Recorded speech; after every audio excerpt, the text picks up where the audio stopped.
कर रहा है। बिहार के बिहार शरीफ में आग लगी है, सासाराम में आग लगी है, बिहार शरीफ नालंदा तो नजदीक ही है। चिंता हो रही सबको।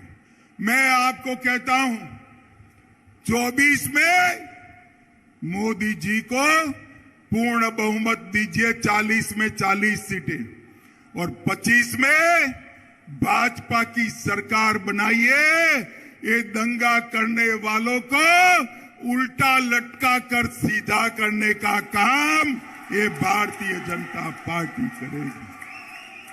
हम तुष्टीकरण में नहीं मानते, हम वोट बैंक की राजनीति नहीं करते हैं, हमारे शासन में दंगे नहीं होते। माताओं, भाइयों, बहनों, आपके नारे बता रहे हैं, जनता भी चाहती है कि अब नीतीश बाबू को वापिस न लिया जाए। यही चाहते हैं ना आप? यही चाहते हैं ना? ऐसा ही होगा, आप चिंता मत करिए। ये जातिवाद का जहर घोलने वाले नीतीश बाबू और जंगल राज के प्रणेता लालू प्रसाद, अब ये दोनों के साथ भारतीय जनता पार्टी कभी राजनीतिक सफर नहीं तय कर सकती। मैं बिहार की जनता को कहकर जाना चाहता हूं। मित्रों, ये वादा खिलाफी करने वाली सरकार है और साहब सत्ता की लालच देखिए। लालू जी के बेटे ने नीतीश जी को सांप कहा, मैं फिर से बोलता हूं, सांप कहा, पलटू चाचा कहा, धोखेबाज कहा, लालची कहा, अहंकारी कहा, अरे गिरगिट तक कह डाला। मगर नीतीश बाबू प्रधानमंत्री बनने के मोह में आज उनके साथ चले गए हैं। इनके भ्रष्टाचार के कारण नवादा में खाद नहीं मिलता है, बीज की कालाबाजारी होती है। नवादा वालों, चिंता मत करो, 24 के बाद, लोकसभा चुनाव के बाद ये सरकार अपने ही वजन से घिरने वाली है और भारतीय जनता पार्टी के कमल की सरकार बनने वाली है।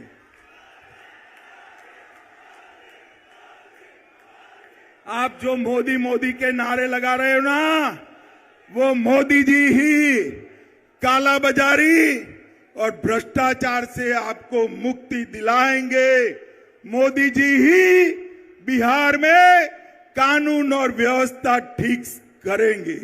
मित्रों, बिहार के अंदर डेयरी की भी अनेक संभावनाएं पड़ी है। मोदी जी सहकारिता क्षेत्र में 2 लाख ग्रामीण डेयरिया बनाना चाहते हैं। भाजपा की सरकार बनने के बाद बिहार की हर पंचायत में कोऑपरेटिव डेयरी बनाने का काम भारतीय जनता पार्टी की सरकार करेगी। मित्रों, मोदी जी ने ये नवादा के विकास के लिए ढेर सारे काम करे हैं। किऊल नवादा गया रेल लाइन 1292 करोड़ में इसका दोहरीकरण और इलेक्ट्रिफिकेशन किया। वारिसलिंगगंज विधानसभा में नया रेलवे ओवरब्रिज बनाया। बख्तियारपुर से रजौली 4 लेन रोड निर्माण कार्य चल रहा है। नवादा से दिल्ली, लो मैं अभी बात कर रहा हूं और आवाज आ गई, नवादा से दिल्ली ट्रेन भी चालू कर दी गई है। नवादा से पावापुरी रेलवे लाइन का सर्वे का काम चालू हो गया है। पावापुरी से नवादा 33 किलोमीटर लंबा रेल खंड बनाने का काम भी इस सर्वे के बाद चालू होगा। इस्लामपुर नटेसर रेल खंड का काम पूरा कर दिया गया है।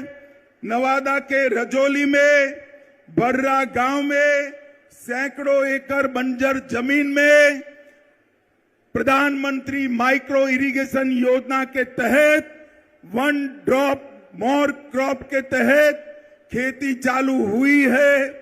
बिहार शरीफ से नवादा के लिए 4 लेन रोड बन चुका है। नवादा के वारसलीगंज में 132/33 किलोवाट का नया विद्युत सबस्टेशन और ट्रांसमिशन लाइन डाल दिया गया है। नवादा घाट से गमरा तक सड़क निर्माण का काम चालू हो गया है। नवादा के रजौली में 2000 मेगावाट परमाणु क्षमता विद्युत उत्पादन की योजना बन चुकी है। और इसके साथ मैं आज नीतीश बाबू को पूछना चाहता हूं, नीतीश बाबू, आपके जीवन में आपने कई पार्टियां बदली है, कई लोगों को धोखा दिया है, मगर एक बार जिस यूपीए में आप गए हो, लालू प्रसाद जी के साथ गए हो, इसने बिहार को क्या दिया बताइए। 2009 से 14 में बिहार को सिर्फ 50,000 करोड़ रुपया केंद्र ने दिया था। कितना दिया था मित्रों? 50,000 करोड़। और 14 से 19 में मोदी जी ने 50,000 से बढ़ाकर 1,09,000 करोड़ बिहार को देने का काम किया है। ये मैं बजट के आवंटन की बात करता हूं। और कर के निर्धारण में 9 से 14 तक 1,36,000 करोड़ दिया था और मोदी जी ने 14 से 19 में 2,83,453 करोड़ दिया। 2 गुना पैसा ज्यादा दिया है। मित्रों, प्रधानमंत्री गरीब कल्याण योजना के तहत बिहार में 8 करोड़ 70 लाख लाभुकों को 2 साल से मुफ्त अनाज दिया जा रहा है। हर महीने 4.25 लाख मैट्रिक टन अनाज बिहार के गरीबों को मोदी जी मुफ्त में दे रहे हैं, मुफ्त में दे रहे हैं। माताओं, भाइयों, बहनों, बिहार में 85 लाख किसानों को हर साल 6,000 रुपया देने का काम हो रहा है। 1.1 करोड़ 1,10 लाख माताएं बहनें जोर से ताली बजाए। 1,10 माताओं को गैस का सिलेंडर देने का काम नरेंद्र मोदी जी ने किया है। आयुष्मान भारत योजना के तहत 85 लाख लोगों को मुफ्त इलाज की व्यवस्था की है। लगभग प्रधानमंत्री आवास योजना के तहत 40 लाख लोगों को आवास देने की योजना बनी है। 1,61 लाख शौचालय बना चुके हैं।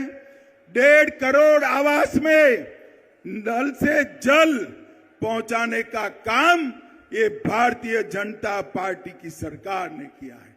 और मित्रों, मोदी जी ने देश को सुरक्षित करने का काम किया है। मुझे बताओ नवादा वालों, ये कश्मीर हमारा है या नहीं है? जोर से बोलो, है या नहीं है? धारा 370 हटनी चाहिए थी या नहीं हटनी चाहिए थी? मैं राज्यसभा में बिल लेकर गया। ये लालू प्रसाद यादव और नीतीश कुमार जदयू हमारे साथ थे।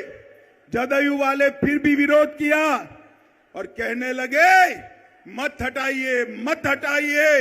ये तुष्टीकरण की राजनीति के कारण आतंकवाद चलता था। मोदी जी ने 5 अगस्त 2019 को